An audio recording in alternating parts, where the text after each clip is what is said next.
My name is Darren Gertis, and if you can give me 2 minutes, I can help you become a better instructor.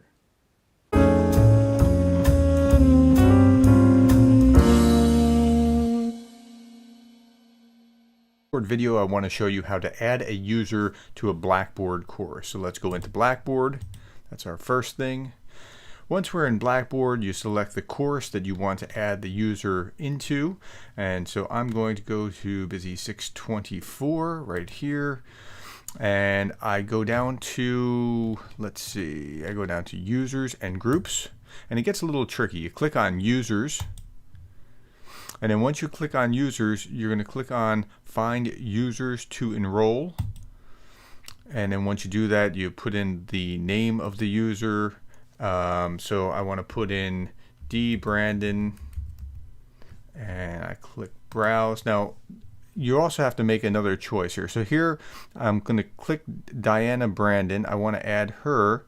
And so this is the one that I want to use. Now, sometimes what I would do is I would click. Now, I've had you can put first name, last name, contains, whatever. I've had the greatest success with putting email and is equal to, and then I would put in her email here and click go. That would give me the greatest probability that this is going to come up.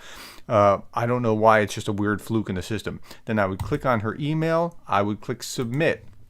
Now, what's really important is if you're adding a student, it ends there. You just click submit. If you're adding a faculty member who's trying to help you, like me, D. Gertis at CSU.niv.edu, or somebody else, you would have to change their role so that we can actually see the back end. Don't do this for any student, but then you would change her to, for example, instructor, and you'd click submit.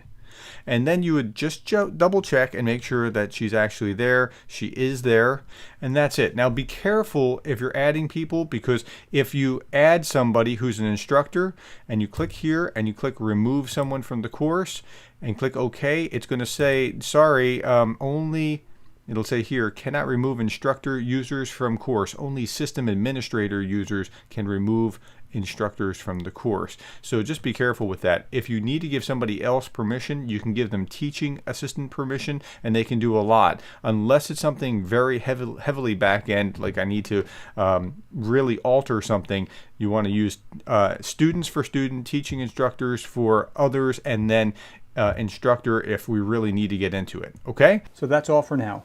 If you're a CSU faculty member and you have any questions, don't hesitate to contact me. I'm here to serve you.